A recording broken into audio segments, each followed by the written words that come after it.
Saludos mis alumnos, espero que se encuentren muy bien. Hoy les voy a explicar en qué consiste un proyecto de investigación y espero que les sea de mucha utilidad el vídeo si tienen que presentar alguno. Al finalizar el mismo, les mostraré un ejemplo concreto.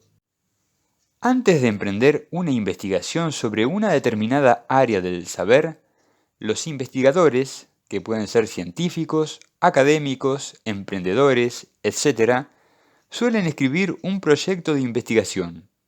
Puede ser que lo hagan simplemente para organizar su trabajo, pero lo más probable es que necesiten financiación para llevar a cabo la empresa que se proponen, que sea uno de los requisitos necesarios para concursar un cargo universitario.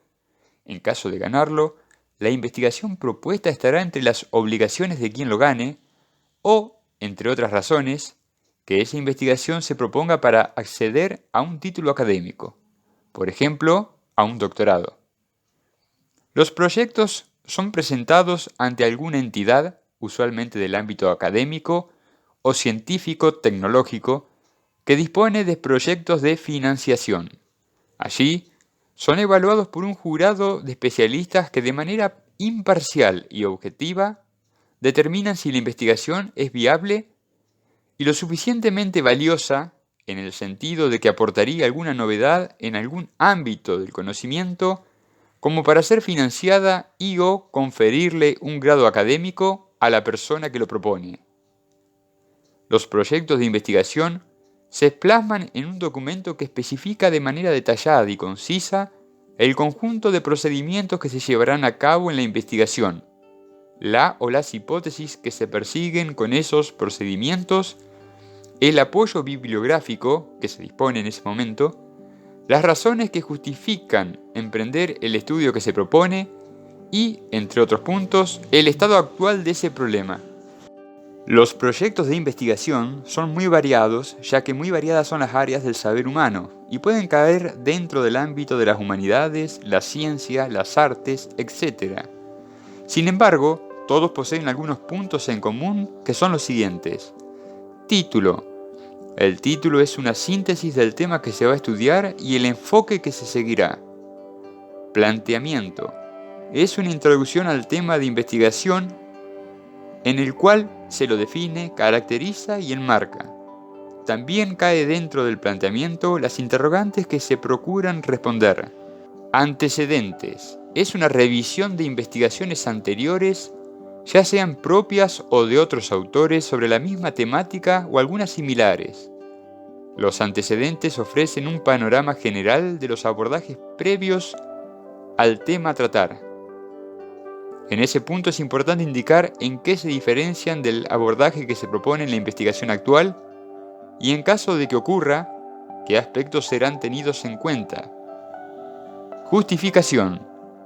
La justificación es quizás el punto más importante, pues en él se exponen las razones que motivan la investigación, su importancia, sus aportes al campo del conocimiento en que se desarrolla, razones que determinarán si la investigación debe ser financiada o tenida en cuenta. Las razones que justifican la realización de un estudio dependen del ámbito de conocimiento y pueden ser científicas, políticas, institucionales, etc.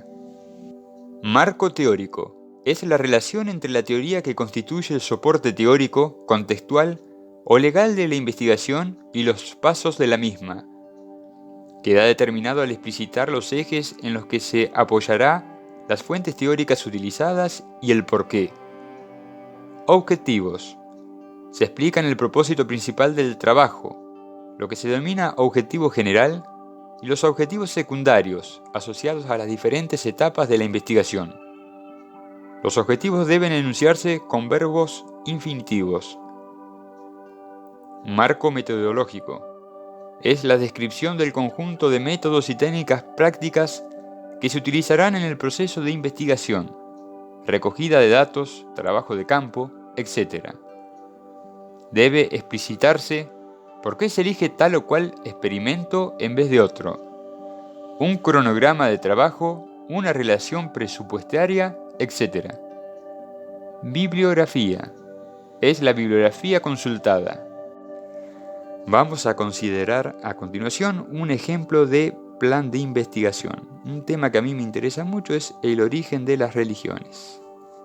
Este ejemplo está completamente inventado por mí. Vamos a suponer que en el futuro, en alguna región de la Pampa, se encontró una nueva especie de homínido, que con el tiempo se llamó Homo Pampa, cuyos restos datan de una antigüedad aproximadamente igual a 1.000.000 de años, para poner un ejemplo, ¿no? Y se descubrió a través de estudios antropológicos que esos homínidos tan primitivos enterraban ya a sus muertos. Por lo tanto, un grupo de investigadores, los mismos que realizaron el descubrimiento, creen que investigando más en profundidad los hallazgos encontrados y realizando nuevas excavaciones, se podría encontrar respuesta al origen de las religiones, que es un problema abierto aún hoy en día. Entonces, como título se podría proponer El origen de las religiones, la religiosidad del Homo Pampa.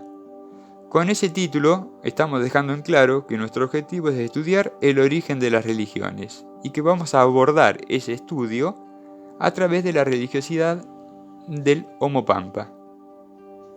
¿Cómo se puede plantear este problema? O lo que se quiere investigar. Bueno, a través del planteamiento, y acá se me ocurrió lo siguiente. El origen de las religiones es un tema abierto y de actualidad, porque está íntimamente relacionado a las preguntas que desde siempre han conmovido el corazón humano, como por ejemplo, ¿de dónde venimos y hacia dónde vamos? ¿Hay vida después de la muerte? ¿O con ella nos hundimos en la nada como si nunca hubiésemos existido?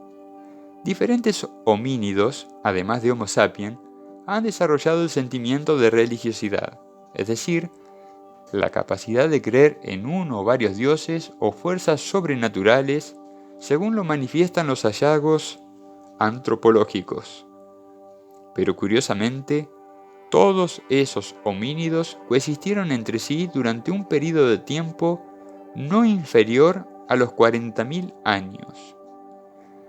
Hasta el momento no se ha podido determinar si hubo alguno de ellos que sea auténticamente el primero en manifestar un comportamiento religioso, o si, como el surgimiento del fuego, la religiosidad emergió en todos esos homínidos a la vez, es decir, en un pequeño periodo de tiempo. Tampoco existe una única teoría aceptada que explique el porqué del surgimiento de la religiosidad en el hombre. Una vez terminado el planteamiento, debemos realizar los antecedentes, escribir los antecedentes. En este caso, inventado por mí, se me ocurre lo siguiente. Para muchos autores, la religión surge como técnica de adaptación evolutiva, pues une al grupo y los ayuda a sobrellevar situaciones adversas. Fíjense que acá ya empezamos a citar nuestra bibliografía. Eso se hace utilizando los corchetes, y en el medio ponemos el número correspondiente a esa bibliografía. Pero continuemos con los antecedentes. Otros hacen énfasis en el aspecto psicológico y proponen que la creencia en dioses se utiliza para explicar los fenómenos naturales. Por otro lado, algunos estudios sugieren que la religiosidad emerge en el hombre cuando éste ha alcanzado la capacidad de entendimiento necesaria como para preguntarse por su destino después de la muerte, es decir, por miedo e incertidumbre ante la misma. Otros estudios en la misma línea justifican el miedo a la muerte como motor de la religiosidad estudiando el comportamiento de animales contemporáneos, tales como los bonobos, elefantes y chimpancés, ante el cadáver de sus congéneres. Los hallazgos antropológicos en el suroeste de la Pampa Argentina, de lo que hoy conocemos como Homo Pampa, prueban que 3 de los 16 homínidos hallados habían sido enterrados cuidadosamente. La datación con radio torio, junto a otras metodologías, ubican a Homo Pampa sobre la Tierra hace casi 1.000.000 de años. Es decir, prueban que el hombre ya enterraba a sus muertos hace aproximadamente 1.000.000 de años. Luego de los antecedentes viene la justificación. Justificación. Estudiar cómo Homo Pampa enterraba a sus muertos nos dará pistas sobre su religiosidad, y eso podría dar una respuesta definitiva a la pregunta sobre el surgimiento de las religiones y el porqué del mismo. Marco teórico. Seguiremos la teoría de Carlos Guzmán, esto recalco, es algo inventado por mí, según la cual existen distintivos inherentes a la religiosidad de un grupo de homínidos y que están íntimamente ligados al modo en que enterraban a sus muertos. Por ejemplo, el hallazgo de restos de polen en las tumbas sería un indicador del uso de arreglos florales en las mismas. La presencia de alimentos y objetos personales del difunto sería un claro indicador de que preparaban al difunto para un viaje, es decir, de la creencia en la vida después de la muerte. ¿Cuál sería el objetivo general de esta investigación? Bueno, el objetivo general sería verificar la religiosidad de Homo Pampa. Objetivos secundarios. De los hallazgos de la investigación principal, se podrá también estudiar de Homo Pampa, su organización social, su dieta, su tecnología, entre otras cosas. ¿Cuál es el marco metodológico? Por ejemplo, uno podría decir, por un lado, siguiendo el método de Juan Pérez, se realizarán excavaciones en la zona geográfica ubicada 5 kilómetros al sureste del hallazgo previo, pues es el sitio más probable para encontrar más restos de Homo Pampa. Por otro lado, se utilizará la técnica de Rodríguez García para encontrar restos de polen y animales en las tumbas que se encuentren como en las anteriores. Al final del proyecto de investigación se escriben las bibliografías utilizadas, Este, como les digo, es un ejemplo inventado por mí y corresponde a una investigación ficticia, suponiendo que se descubrió un nuevo homínido dentro del género Homo en la región de La Pampa, en Argentina, que nos puede dar pistas sobre el origen de las religiones, como uno podría diseñar un proyecto de investigación. Como les dije al principio, los ámbitos del saber son muy variados y por lo tanto los proyectos de investigación pueden ser muy variados. Yo soy del área de la matemática y he tenido que presentar proyectos de investigación tanto como cuando hice mi tesis de doctorado, cuando hice el postdoctorado y cuando me he presentado a concursar algún cargo académico. Bueno, por ahora es todo y espero que les sea de muchísima utilidad si tienen que presentar, por el motivo que sea, algún proyecto de investigación. Les mando un fuerte abrazo y hasta la próxima.